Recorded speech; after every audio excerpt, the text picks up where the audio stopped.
Gimana setelah melihat siksa neraka? Alhamdulillah. Apa? Hari ini aku mau insaf. Ya Allah. Mau siksa neraka itu bener-beneran. Jadi gimana? Hari ini baby mau insaf. Ya Allah. Besok potong nggak mau jadi banci lagi. Nggak mau aku jadi banci lagi besok. Besok jadi Aku apa? mau insaf ya Allah. Jadi potong rambut besok. Aku mau potong rambutnya besok nggak mau jadi banci lagi. Ya Allah. Masya Allah, alhamdulillah ya Cez ya. Coba lihat. Iya, rambutnya udah dipotong tuh. Alhamdulillah. Nazar kemarin. Siksa neraka di Sage. Aku udah Itu, mau Cez, ya. tobat. Alhamdulillah. Punya buat kerjaan. Satu ngaku wisata. Iya. Kedua untuk hibur-hibur. Nyanyi apa di panggung. Oh, kalau Iya, berarti dan cewek berarti buat panggung aja. iya, berarti masih itu ya, masih manggung ya. Kalau itu kan hobi. Dan aku makan, aku Iya. itu semua.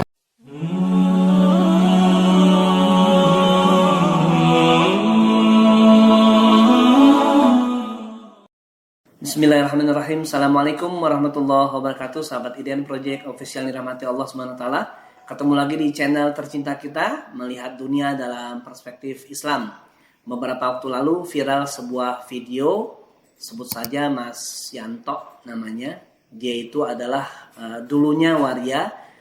Jadi dia nonton film Siksa Neraka, tiba-tiba Allah anugerahkan kepada dia hidayah sehingga dia akhirnya memilih untuk bertobat untuk tidak lagi menjadi seorang waria. Kita umat Islam wajib bersyukur pada Allah SWT dan mengambil hikmah bagaimana Allah memberikan petunjuk kepada siapa yang dikehendakinya dan Allah menyesatkan siapapun yang dikehendakinya. Sahabat IDN Project Official dirahmati Allah SWT, Islam itu disebarkan dengan dua jalan. Yang pertama dengan dakwah, yang kedua dengan jihad fisabilillah. Ya, jihad fisabilillah bisa ke bumi Palestina, ya ke bumi Syam yang lainnya, itu bisa dilakukan ya berperang melawan orang kafir.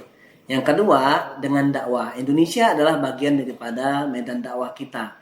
Maka bagi kita orang yang mengaku Islam ya wajib melakukan dakwah amar ma'ruf nahi mungkar, menyuruh manusia kepada yang ma'ruf dan mencegah manusia dari jalan yang mungkar. Nah, dakwah punya banyak jalan. Jadi tidak semata-mata di atas mimbar layaknya para ulama, para ustadz, para dai. Ya dakwah bisa dilakukan dengan cara apapun selama tidak menyelisihi perintah Allah dan Rasulnya, tidak menyelisihi Al-Quran dan As-Sunnah.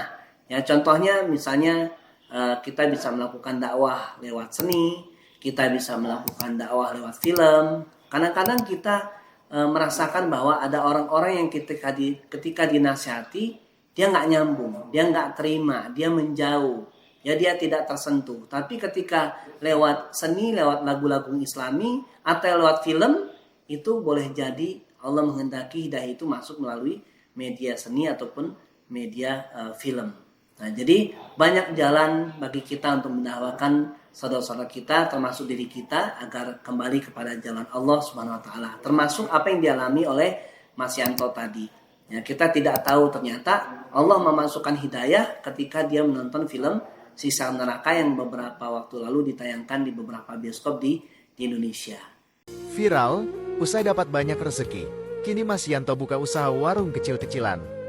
Tampak, Mas Yanto begitu merasa bersyukur sejak ia memutuskan bertobat dari waria menjadi laki-laki normal, rezeki terus berdatangan kepadanya.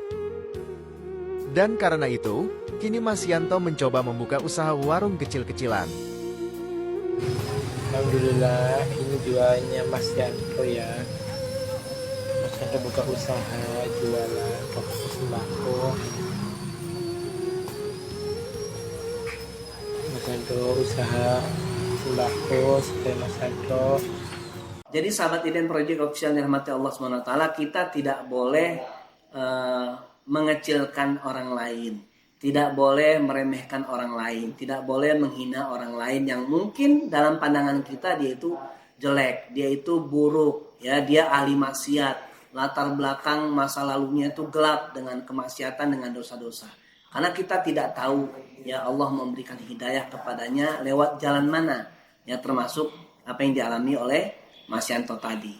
Sombong itu adalah menolak kebenaran dan meremehkan orang lain. Jadi sekali-sekali jangan kita menjadi orang-orang yang sombong, ya, karena sombong itu adalah salah satu dosa terbesar di sisi Allah SWT. Kita tidak layak untuk sombong karena Allah yang lebih layak untuk menyombongkan dirinya. Karena kita cuma sebatas makhluk yang tidak memiliki kekuasaan dan kekuatan apapun.